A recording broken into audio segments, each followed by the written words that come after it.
안녕하세요. 역사의 지혜를 현재의 거울로 삼는 옹고지신입니다. 오늘 저희는 혼돈의 시대를 마감하고 거대한 제국의 기틀을 다진 두 인물의 행적을 따라가 보려 합니다. 수년간의 잔혹한 전쟁이 끝나고 폐허 위에 새로운 나라 한이 세워졌습니다. 하지만 군사적 승리가 곧 안정적인 통치를 의미하지는 않았죠. 제국은 혼돈에서 질서로 나아가야 하는 중대한 과제 앞에 서 있었습니다. 오늘 이야기는 바로 이 거대한 전환의 시기, 한 제국의 단단한 초석을 놓은 두 명의 설계자 유경과 숙손통에 대한 기록입니다. 사마천의 사기는 어떻게 이 두 사람을 통해 한나라 건국의 핵심을 꿰뚫어 보았을까요? 지금 바로 시작합니다. 신생 제국 한나라가 마주한 가장 큰 과제는 군사 정복의 시대를 끝내고 어떻게 안정적인 제도적 통치 체제를 구축하는가였습니다. 이는 제국의 존속을 결정짓는 핵심이었죠. 이때 제국 건설의 두 가지 근본적인 기둥을 세운 인물이 바로 유경과 숙손통입니다. 유경은 제국의 물리적, 전략적 토대인 수도를 설계한 건축가였습니다. 그리고 숙손통은 제국의 이념적, 의례적 기반인 조정을 설계한 건축가였죠. 그들의 이야기는 서로 다르지만 시대가 요구하는 문제에 대해 맞춤형 해결책을 제시했다는 실용주의적 관점에서 하나의 주제로 연결됩니다. 이번 영상을 통해 두 인물의 행적이 어떻게 제국의 백년대계를 열었는지 깊이 탐구해 보겠습니다.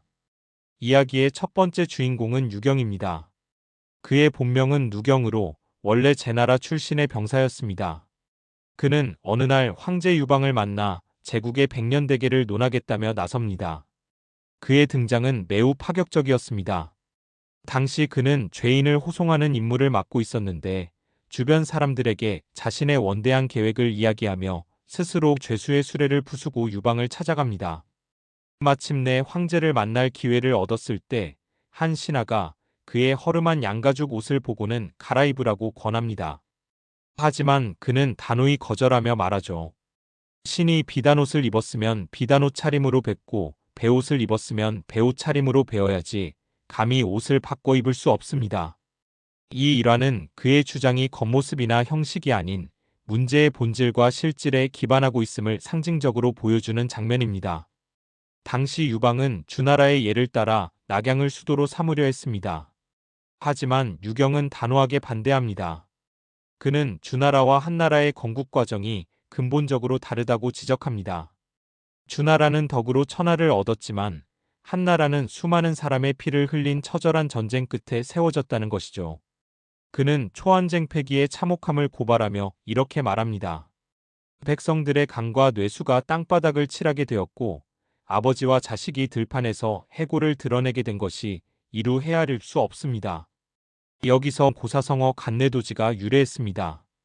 그의 주장은 명확했습니다. 신생 왕조에게 필요한 것은 과거 왕조의 명성이 아니라 현재의 안정과 미래의 안보를 보장할 수 있는 실질적인 요새라는 것이었죠. 유경이 낙양의 대안으로 제시한 곳은 바로 관중이었습니다. 그는 관중의 압도적인 이점을 두 가지로 설명합니다. 첫째, 전략적 이점입니다. 관중은 사방이 산과 강으로 둘러싸인 천혜의 요새로 적은 병력으로도 수백만 대군을 막을 수 있는 난공불락의 지형이었습니다. 둘째, 경제적 이점입니다. 비옥한 토지 덕분에 물자 조달이 원활하여 제국의 심장부 역할을 할 수 있었죠. 유경은 이러한 관중의 가치를 한마디로 압축하여 표현합니다. 이른바 천리의 금성이요 하늘의 창고와 같은 나라입니다. 이 천부지국이라는 표현은 그의 주장에 강력한 설득력을 부여한 최고의 정치적 수사였습니다.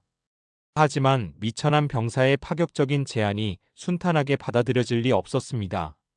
대부분의 장수는 고향과 가까운 낙양을 선호하며 격렬하게 반대했죠. 유방 역시 결정을 내리지 못하고 고민에 빠졌습니다. 바로 그때 제국의 최고 책사였던 장량이 나섭니다. 그는 유경의 손을 들어주며 관중으로 수도를 옮기는 것이야말로 제국의 안전을 위한 최선의 선택임을 역설합니다.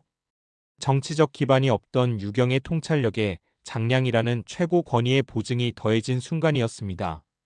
결국 유방은 그 자리에서 즉시 수레를 타고 서쪽 관중으로 향하며 한 제국의 수도 장안의 역사는 그렇게 시작되었습니다. 수도 문제가 해결되자 황제 유방에게는 또 다른 골칫거리가 생겼습니다.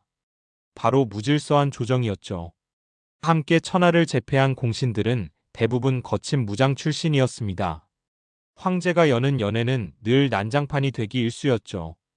그들은 술에 취해 고함을 치고 서로의 공을 다투며 싸웠고 심지어 칼을 뽑아 궁궐 기둥을 찍는 사태까지 벌어졌습니다. 이는 단순히 예의범절의 문제가 아니었습니다. 황제의 권위는 땅에 떨어졌고 국가의 위계 질서는 붕괴될 위기에 처해 있었습니다. 이때 해결사로 나선 인물이 바로 이야기의 두 번째 주인공, 숙손통입니다. 그는 진나라 항우, 그리고 유방을 섬기며 격변의 시대를 살아남은 현실주의적인 유학자였습니다. 그는 유방에게 유교의 예법을 통해 이 문제를 해결할 수 있다고 제안합니다. 하지만 그가 말한 예는 추상적인 도덕 철학이 아니었습니다. 그는 예를 질서와 위계를 확립하는 매우 실용적인 통치 도구로 재해석했죠. 유방 역시 그의 제안을 받아들이며 한 가지 조건을 내겁니다. 어렵고 복잡하지 않게 내가 할 수 있도록 실용적으로 만들라. 숙손통의 실용주의는 새로운 의례를 만드는 과정에서 빛을 발합니다. 그는 먼저 고향 노나라로 가서 유생들에게 도움을 청하지만 그들은 여러 주군을 섬긴 그의 변절을 비난하며 동참을 거부합니다. 숙손통은 그들을 시대의 변화를 모르는 고루한 선비들이라 일축하고 자신을 따르는 제자들과 진나라 출신 관리 100여 명을 모아 새로운 팀을 꾸립니다. 그는 고대의 예법과 진나라의 황실 의식을 절충하여 이해하기 쉬우면서도 황제의 권위를 극대화할 수 있는 혼합형 의례를 창안해냅니다. 이는 경직된 원칙을 넘어 시대의 요구에 부응하는 그의 놀라운 적응 능력을 보여주는 대목입니다. 한 고조 7년 장락궁에서 드디어 숙손통이 만든 새로운 의례에 따른 첫 공식 조회가 열렸습니다. 문무백관은 풍계에 따라 질서정연하게 정렬했고 장엄한 음악과 함께 황제가 등장했습니다. 모든 절차는 엄격한 예법에 따라 진행되었고 이를 어기는 자는 즉시 퇴출되었습니다. 늘 소란스럽던 장수들은 두려움에 떨며 공경하지 않는 이가 없었다고 사기는 기록합니다. 이 광경을 지켜본 유방은 벅찬 감격에 차 이렇게 외칩니다. 나는 오늘에야 황제가 되는 것이 얼마나 존귀한 일인지 알겠다. 숙손통의 프로젝트는 극적인 성공을 거두었고 한나라는 비로소 제국다운 질서를 갖추게 되었습니다. 유경 숙손통열전은 역사적 사건뿐만 아니라 오늘날까지 살아 숨쉬는 언어적 유산을 남겼습니다. 지금부터 이 열전에서 유래한 세 가지 고사성어의 기원과 그 의미를 살펴보겠습니다. 첫 번째 성어는 간뇌도지입니다. 앞서 유경이 전쟁의 참상을 고발하며 사용했던 말이죠. 원래의 의미는 간과 뇌가 땅에 흩뿌려졌다는 끔찍한 묘사로 무고한 백성의 고통을 상징했습니다. 하지만 후대로 가면서 이 성어의 의미는 극적으로 변화합니다. 국가나 주군을 위해 자신의 목숨을 기꺼이 바치겠다는 충절의 맹세로 사용되기 시작한 것이죠. 전쟁의 참상을 고발하던 언어가 이제는 기꺼이 죽음을 감수하겠다는 무사의 절대적인 충성을 상징하는 말로 바뀐 것입니다. 두 번째 성어는 천부지국입니다. 하늘의 창고와 같은 나라라는 뜻으로 유경이 관중의 농업적 풍요와 전략적 안보를 강조하며 사용한 말이죠. 이는 단순한 지리적 묘사를 넘어 관중이 수도가 되어야 한다는 주장에 강력한 설득력을 부여한 탁월한 정치적 수사였습니다. 세 번째 성어는 부족치치하간입니다. 입에 담을 가치도 없다는 뜻으로 다소 섬뜩한 배경을 가지고 있습니다. 이는 숙손통이 과거 진나라 2세 황제를 섬길 때 진승호광의 난이 일어나자 불안에 떠는 황제를 안심시키기 위해 도적대 따위는 입에 담을 가치도 없는 하찮은 문제입니다라고 말한 데서 유래했습니다. 진실을 외면하고 황제가 듣고 싶어하는 말을 선택한 이 일화는 자신의 생존을 위해서라면 진실도 외면할 수 있었던 그의 계산적인 현실주의를 완벽하게 보여줍니다. 한나라의 성공은 유경과 숙손통 두 사람만의 공이 아니었습니다. 그것은 명확한 역할 분담을 통한 집단적 노력의 산물이었죠. 황제 유방을 중심으로 유경과 숙손통은 국가의 물리적, 이념적 기초 설계를 담당했습니다. 행정과 법률이라는 국가의 뼈대는 소아가 세웠고 천하통일의 기회는 한신과 같은 장수들이 만들었으며 이 모든 판을 그린 국가의 두뇌 역할은 장량이 맡았습니다. 이들의 협력이 있었기에 거대한 제국은 비로소 완성될 수 있었습니다. 설계자들 중 첫 번째로 살펴볼 인물은 최고의 공신으로 꼽히는 소아입니다. 유방은 훗날 소아를 사냥꾼에 다른 장수들을 사냥개에 비유하며 그의 공을 독보적으로 인정했죠. 그의 가장 큰 공로는 행정과 법률의 기틀을 세운 것입니다. 그는 진나라 수도 함양에 입성했을 때 다른 장수들이 보물 창고로 달려갈 때 홀로 승상부로 달려가 진나라의 지도, 호적, 법률 등 통치에 필요한 모든 시스템 문서를 확보했습니다. 또한 전쟁 내내 관중을 기지로 삼아 군량과 병력을 끊임없이 보급하는 경이로운 후방 지원 능력을 보여주었고 400년간 한나라 법체계의 근간이 된 구장률을 제정하기도 했습니다. 두 번째 설계자는 마쿠에서 천하의 판도를 그린 책사 장량입니다. 유방은 그를 군막 안에서 계책을 세워 천리밖의 승리를 결정짓는 인물이라며 극찬했죠. 그의 역할은 유경의 이야기에서 특히 중요하게 드러납니다. 아무런 정치적 기반이 없던 병사 유경의 제안이 받아들여질 수 있었던 것은 바로 장량의 즉각적이고 강력한 지지 덕분이었습니다. 그는 민초의 통찰력에 정치적 신뢰성이라는 날개를 달아주어 국가의 중대사가 성공적으로 결정되도록 이끌었습니다. 사마천은 이들의 이야기를 통해 자신의 역사관을 드러냅니다.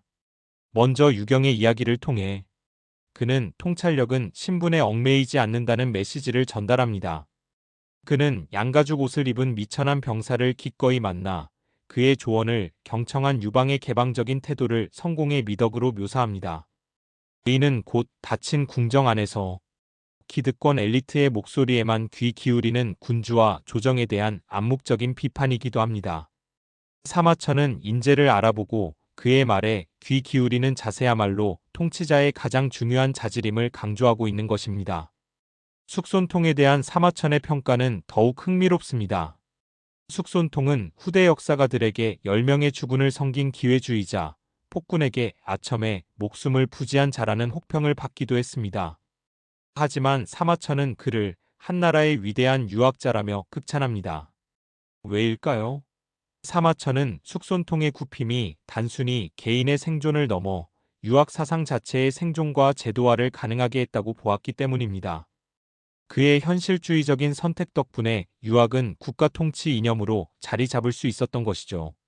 사마천은 참으로 고든 길은 굽어 보인다는 노자의 말을 인용하며 이념적 순수성보다 실질적인 결과와 시대 적응력을 더 높이 평가하는 자신의 관점을 명확히 보여줍니다. 결국 사마천이 던지는 질문은 이것입니다. 역사를 만드는 주체는 누구인가? 숙손통을 돕기를 거부했던 원칙주의자 유학자들은 자신의 지조는 지켰지만 세상에 아무런 영향도 미치지 못했습니다. 반면 유경과 숙손통 같은 영민한 현실주의자들은 시대의 흐름을 읽고 부러지지 않고 구부릴 줄 아는 지혜를 통해 실제로 역사를 만들어 나갔습니다. 사마천에게 있어 국가 창업의 성공이야말로 최고의 덕을 증명하는 궁극적인 척도였던 것입니다. 결론적으로 유경은 제국의 견고한 성곽, 즉 하드웨어를 제공했습니다. 그는 물리적, 전략적 안보의 토대를 마련했죠. 그리고 숙손통은 제국의 존엄한 왕좌, 즉 소프트웨어를 제공했습니다. 그는 정치적, 이념적 질서의 기틀을 세웠습니다. 유경 숙손통 열전은 왕조 창업이라는 혼돈 속에서 성견지명, 유연성, 그리고 무엇보다 실용주의가 거둔 위대한 승리에 대한 불멸의 증언입니다. 오늘 저희 옹고지신에서는 한나라 건국의 숨은 설계자 유경과 숙손통의 이야기를 통해 국가를 세운다는 것의 의미를 되짚어 보았습니다. 이들의 이야기는 오늘날 우리에게도 많은 생각할 거리를 던져줍니다. 영상이 유익하셨다면 구독과 좋아요, 알림 설정 부탁드립니다. 여러분의 관심이 더 좋은 콘텐츠를 만드는 데 큰 힘이 됩니다. 감사합니다.